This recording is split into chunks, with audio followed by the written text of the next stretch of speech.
बिस्मिल्लाहिर्रहमानिर्रहीम। अस्सलाम वालेकुम डियर स्टूडेंट्स, कैसे हैं आप सब। आज की इस वीडियो में हम एक और ग्लैंड के बारे में बात करते हैं and that is adrenal gland. Lecture को स्टार्ट करने से पहले आपको मैं बताता चलूं कि ये सारे लेक्चर्स अब आपके साथ में फ़ेसबुक पर भी शेयर कर रहा हूं, क्योंकि बहुत सारे स्टूडेंट्स को ये मसला था कि सर हमारे साथ यूट्यूब पैकेज नहीं होता। सो इसको मैंने अपनी ही पेज से, अपनी ही आईडी से मोहम्मद हनीफ़ आप लिख लें, उस पर आ जाएगी, या डायरेक्टली आप किसी भी टॉपिक का नाम लिख लें तो वो आ जाएगी, ठीक है, वहाँ पर फेसबुक पर। तो आप फेसबुक से भी पढ़ सकते हैं अब। ओके, सो एड्रीनल ग्लैंड के बारे में बात करते हैं। एड्रीनल ग्लैंड एक ऐसा ग्लैंड है जो कि बिल्कुल किडनी के टॉप पे मौजूद है, या हम इसे कैप ऑफ द किडनी भी कह सकते हैं, ठीक है, क्योंकि ये बिल्कुल किडनी के ऊपर मौजूद होता है, ठीक है। So like that kidney and at the top of gland is called adrenal gland. Adrenal gland को हम सुप्रारीनल ग्लैंड भी कहते हैं। आपने इस दूसरे नेम को भी याद रखना है कि इसे हम सुप्रारीनल ग्लैंड भी कहते हैं। It is a small triangular shaped on top of both kidneys. So we have two adrenal glands, याद रखना है। It regulate metabolism, immune system, blood pressure and response to stress. Four things important क्या है? It regulate metabolism, ठीक है, immune system, blood pressure and it responds to stress। किस तरह, इसको डिटेल से पढ़ते हैं। अगर वेट की बात करें एक ह्यूमन, एडल्ट ह्यूमन में, तो ये 5 ग्राम इसका वेट होता है। अगर वेट की बात करें तो 2 इंचज़ तक है। अगर लेंथ की बात करें तो तकरीबन 2 इंचज़ है, और अगर थिकनेस की बात करें तो तकरीबन 0.2 इंचज़ तक है, ठीक है। ओके, आफ्टर दैट इसके जो हम फिजियोलॉजी के बारे में थोड़ा सा पढ़ते हैं, एनाटॉमी के बारे में। हमारे साथ किडनी है, किडनी के ऊपर कैप लाइक स्ट्रक्चर मौजूद है जिसे हम एड्रीनल ग्लैंड कहते हैं। एड्रीनल ग्लैंड को थोड़ा सा ओपन करके देखते हैं तो इसका आउटर रीजन होता है और एक इनर रीजन होता है, यानी एड्रीनल ग्लैंड फर्दर 2 रीजन्स में डिवाइड होता है। And the outer region is called cortex, या एड्रीनल कॉर्टेक्स कहते हैं, and the inner region is called adrenal medulla, या इसको मेडुला कहते हैं। ओके, कॉर्टेक्स फिर फर्दर 3 लेयर्स में डिवाइड होता है, या 3 जोन्स में डिवाइड होता है, जिसे हम जोना ग्लोमेरुलोसा कहते हैं, जोना फेसिकुलेटा एंड जोना रेटिकुलेरस, ठीक है। और ये डिफरेंट टाइप ऑफ हार्मोन्स की सिक्रीशन करते हैं।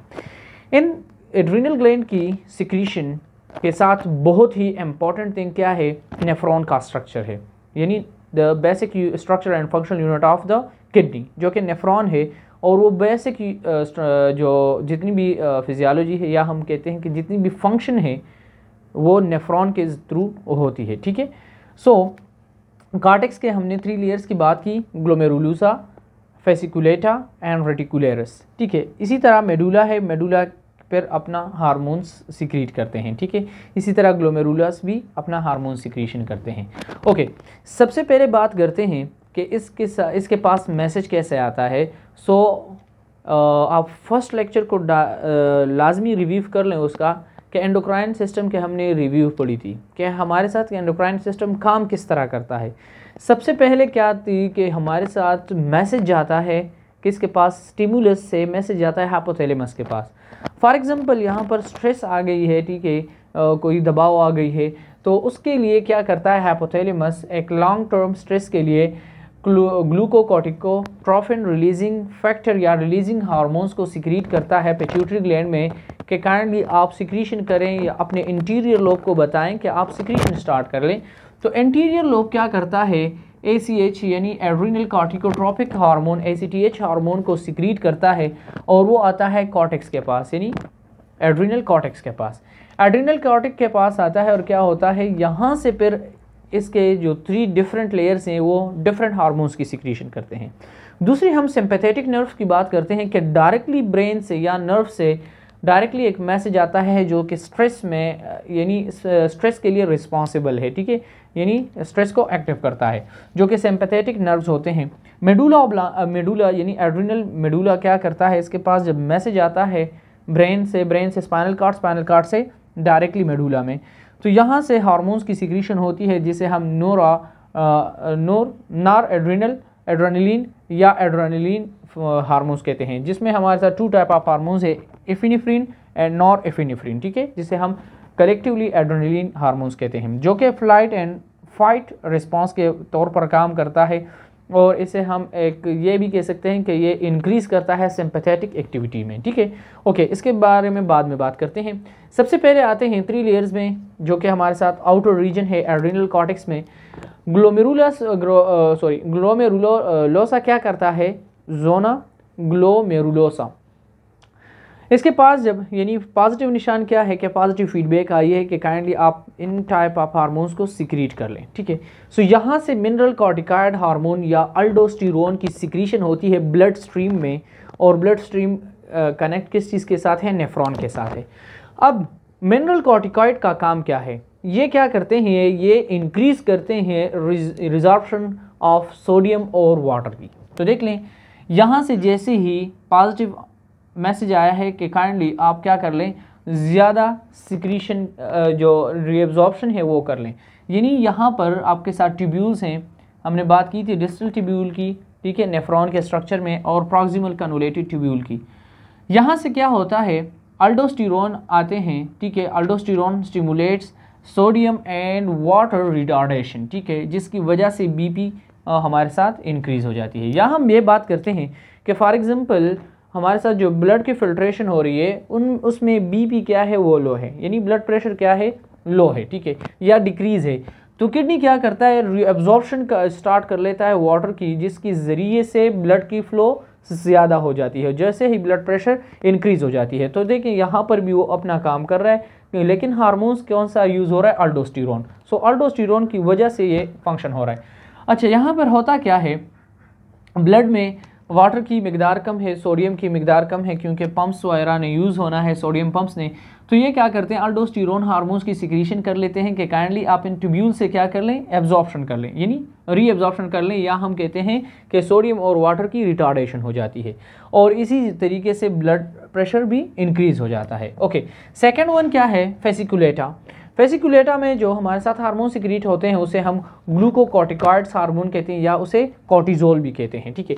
इसके डिफरेंट फंक्शन है, इसके हमने 4 फंक्शन यहाँ पर डिस्कस करने हैं, लेकिन इसके जो एक मोस्ट इंपॉर्टेंट फंक्शन है वो क्या है, नेगेटिव फीडबैक है। इसका नेगेटिव फीडबैक में भी बहुत काम कर रहा है। ग्लूकोकॉर्टिकॉइड हार्मोन क्या करता है, देख लें यहाँ पर, सबसे पहले तो ये मेटाबॉलिज्म में काम कर रहा है, ठीक है। दूसरा इसका फंक्शन क्या है, इन्फ्लेमेशन एंड इम्यून सिस्टम में काम कर रहा है।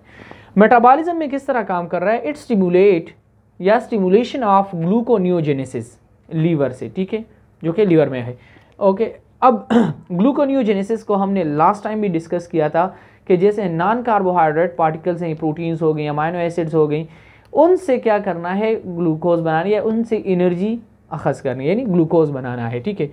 दूसरा है क्या करता है, glucocorticoid mobilisation of amino acids में काम कर रहा है, जो कि क्या करेगा, प्रोटीन बनाएगा, और उससे फिर हम ग्लूकोज बनाएंगे, ठीक है। यानी नॉन कार्बोहाइड्रेट पार्टिकल से क्या करना, ग्लूकोज की मैन्युफैक्चरिंग करना या ग्लूकोज की सिंथेसिस करना। And it is the inhibition of glucose Uptake in muscle. अब इनहिबिशन क्या होता है, उसको मना करता है कि मसल्स के पास ग्लूकोज नहीं जाना, क्योंकि ब्लड में यानी ब्लड स्ट्रीम में ऑलरेडी ग्लूकोज की कमी मौजूद होती है। सो फेसिकुलेटा का क्या काम हो गया, ग्लूकोकॉर्टिकॉइड्स का एक काम तो हमने क्या बात की कि इस सिस्टम को हम फिर हाइपरग्लाइसीमिया का नाम भी देते हैं। यहाँ देख लें आप, एक पॉजिटिव यानी पॉजिटिव फीडबैक किस साइड पे आ गया कि आपने ब्लड प्रेशर को इंक्रीज़ करना है, ओके हो गया। सेकंड क्या आता है, हाइपरग्लाइसीमिया। हाइपरग्लाइसीमिया का मतलब क्या है कि ब्लड में हमने क्या करना है, ग्लूकोज की लेवल को इंक्रीज़ करनी है। जैसे ही ग्लूकोज की लेवल को इंक्रीज़ करना है, किस तरह होगी कि यहाँ पर आपके साथ जो ग्लाइकोजन फॉर्म में मौजूद होते हैं उस ग्लूकोज में कन्वर्ट करना है, ठीक है। या हम कहते हैं कि ग्लाइकोजिन सिंथेसिस होती है, ग्लूकोनियोजेनेसिस को इंक्रीज़ करना, इंसुलिन रेजिस्टेंस को इंक्रीज़ करना, एंड फैट डिपोजिशन को भी इंक्रीज़ करना। सो आपने ये पॉइंट्स अपने साथ याद रखने हैं, ठीक है। इसके बाद ये थर्ड ऑप्शन इसका या थर्ड फंक्शन क्या है, इम्यून सिस्टम में काम करना, ठीक है। इम्यून सिस्टम को ये सप्रेस करता है। सप्रेस मतलब क्या है, शाबाश, सप्रेस कहते हैं कि उसको डाउन करना है, यानी उसके अपना काम उससे बुला देना है। सो इम्यून सिस्टम उसका क्या करता है, सप्रेस हो जाता है, and it help in decreasing pain. अब पेन आपको महसूस नहीं हो रहा तो इट्स मीन कि इन्फ्लेमेशन भी होगी, ठीक है। इसी तरह हमने यहाँ बात की कि इन्फ्लेमेशन एंड इम्यून सिस्टम, ये क्या करता है, इम्यूनो सप्रेसिव प्रॉपर्टी है इसमें, जो कि ब्लॉक कर लेता है और रिलीज ब्लॉक कर लेता है कौन से एंजाइम को, लाइसोसोमल हाइड्रोलेज एंजाइम को। और जैसे ही वो ब्लॉक हो जाते हैं सो इसकी वजह से आपके पास इम्यून सिस्टम काम नहीं कर पाता, ठीक है, और आपको पेन सेंसेशन भी नहीं होती। And it increase the risk of infection, और इससे आपको इन्फेक्शन भी काज हो सकती है। इट एनेबल टू डिफेंड, और जब ये डिफेंड नहीं कर पाता इट्स मीन कि आप बीमार पड़ सकते हैं, ठीक है। Fourth one and the last one is the activity of osteoclast activity, ठीक है। ओस्टियोक्लास्ट क्या होता है, ओस्टियोक्लास्ट हमने दो टाइप ऑफ सेल्स की बात की थी बोन में, ओस्टियोब्लास्ट एंड ओस्टियोक्लास्ट, ठीक है, and osteocytes, 3 type, sorry. Osteoclast क्या होता है कि जितनी भी बोन सेल्स हैं वो कुछ टाइम के लिए डिफॉर्म हो जाते हैं, यानी उसको ख़त्म कर लेते हैं, ठीक है, ताकि उससे जो कैल्शियम की कमी है वो पूरी हो सके, ठीक है, या उसे हम ओस्टियोपोरोसिस भी कहते हैं। लेकिन अगर ये ज़्यादा हो जाता है, एक हद से बढ़ जाता है, तो उससे फिर हमारे बोन्स कमज़ोर भी हो जाते हैं और उससे सडनली फ्रैक्चर्स भी आ सकते हैं। सो ये हमारे साथ फंक्शन थी ग्लूकोकॉर्टिकॉइड की। द थर्ड वन इज़ रेटिकुलेरस, या उसे हम जो हार्मोन सिक्रीशन होती है उसे हम एंड्रोजेंस कहते हैं। एंड्रोजेंस हार्मोन का काम क्या है, इट प्रोमोट प्रोस्टेट ग्रोथ। अगर मेल में देखें तो वो चेंज है, अगर फीमेल में देखें तो भी चेंज है। मेल में अगर हम देखें तो मैस्कुलिन करैक्टर को ग्रोथ करता है, ठीक है। अगर फीमेल में देखते हैं तो उसके साथ हमारे साथ प्रोजेस्टेरोन वगैरह एस्ट्रोजन हार्मोन्स होते हैं। यहाँ पर मैस्कुलिन करैक्टर को की ग्रोथ करवाता है, यानी हेयर ग्रोथ या उसकी वोकल यानी वॉइस जो है उन सब में चेंजेस ले आता है, ठीक है। ओके, लास्ट वन हमारे साथ क्या है, मेडुला, ठीक है, एड्रीनल मेडुला। एड्रीनल मेडुला में हमने बात की कि 2 टाइप ऑफ हार्मोन सिक्रीट होते हैं, epinephrine and nor epinephrine. Epinephrine and nor epinephrine कब काम करते हैं, जब आप के पास स्ट्रेस में होते हैं, जब कोई बंदा स्ट्रेस में आ जाता है, या हम सिंपली एग्जांपल ले लेते हैं फाइट एंड फ्लाइट वाला, या फाइट और फ्लाइट रिस्पॉन्स में। फॉर एग्जांपल आपका एक दोस्त बैठा हुआ है या आप खुद बैठे हुए हैं, आप मज़े से बस खेत में बैठे हुए हैं, गाना सुन रहे हैं, लेकिन कहीं से अचानक से एक डॉगी आ जाता है, ठीक है, फास्टली, और वो बार्किंग कर रहा है, ठीक है, और वो बहुत ही तेज़ी से भौंक रहा है और आपको पता नहीं है, तो लेकिन जैसे ही आपको पता चलता है आप पर प्रेशर आ जाता है, ठीक है, या आप पर स्ट्रेस आ जाता है, और उसी के साथ आप रनिंग स्टार्ट करते हैं। तो उस रनिंग के साथ क्या होता है, या वो सडनली कुछ ऐसी एक्टिविटी आपके पास ऊपर आ जाती है, या हैप्पीनेस है या सैडनेस है, जो भी है, तो उसके साथ क्या होता है, आपके डायरेक्टली एफिनेफ्रिन और नॉर एफिनेफ्रिन रिलीज़ हो जाती हैं, और वो क्या करती हैं, आपके हार्ट को इफ़ेक्ट करती हैं, साथ में लंग्स को इफ़ेक्ट करती हैं, मसल्स को इफ़ेक्ट करती हैं, और ब्लड वेसल्स को इफ़ेक्ट करती हैं। हार्ट को इफ़ेक्ट करती हैं ताकि आपकी जितनी भी हार्ट बीटिंग वो तेज़ हो जाती है। लंग्स क्या करते हैं ताकि वो इनहेलेशन और एक्सहेलेशन का काम करें। मसल्स क्या करते हैं ताकि वो आपकी रनिंग में हेल्प करें, ठीक है। ब्लड वेसल्स क्या हैं, उसमें कंट्रैक्शन और वेज़ोडाइलेशन हो जाती है, ठीक है। और यहाँ पर क्या होता है कि हम कहते हैं कि इन्हीं हार्मोन्स की सिक्रीशन से रेट क्या हो जाती है, रेट ऑफ हार्ट बीट वो ज़्यादा हो जाती है, ब्रीथिंग ज़्यादा हो जाती है, फास्ट ब्रीथिंग होती है, जिससे आपके साथ बॉडी में ऑक्सीजन की डिफिशिएंसी बराबर होती है, ठीक है। या हम बात करते हैं कि फॉर एग्जांपल स्टूडेंट्स हैं, उन्हें स्ट्रेस हो जाता है, ठीक है, कि ओह एग्ज़ाम आ रहा है, ठीक है, फॉर एग्ज़ाम्पल कल एग्ज़ाम है, और बाज़ स्टूडेंट्स क्या करते हैं कि उन पर इतना ज़्यादा प्रेशर आ जाता है, इतनी ज़्यादा स्ट्रेस आ जाती है कि उसका हाइपोथैलेमस ये सिक्रीशन कर रहा होता है, लेकिन वो प्रॉपरली सिक्रीट नहीं हो पा रहा, और वो हार्मोन जब सिक्रीट नहीं हो पाते तो उसके साथ स्टूडेंट बहुत ज़्यादा यानी सिक पड़ जाते हैं। आपने ज़्यादातर स्टूडेंट्स को देखा होगा वो पेपर के दिनों में बीमार पड़ जाते हैं, तो उन पर प्रेशर ज़्यादा हो जाता है, ठीक है। वो स्ट्रेस में इतना चले जाते हैं कि उसकी जो इम्यून सिस्टम है वो भी काम नहीं कर पाती, और थोड़ी सी मामूली सी बैक्टीरिया भी उस पर अगर अटैक कर ले तो वो बीमार पड़ जाता है, ठीक है। सो ये हमारा आज का टॉपिक था एड्रिनल ग्लैंड के बारे में, जिसे हम सुप्रारीनल ग्लैंड भी कहते हैं। आई होप आपको बहुत कुछ समझ आ चुका होगा। अगर आपने इसे डायग्राम बनानी है तो डायग्राम भी बना लें, और अगर नोट्स बनानी है तो बेस्ट नोट्स भी बन सकते हैं।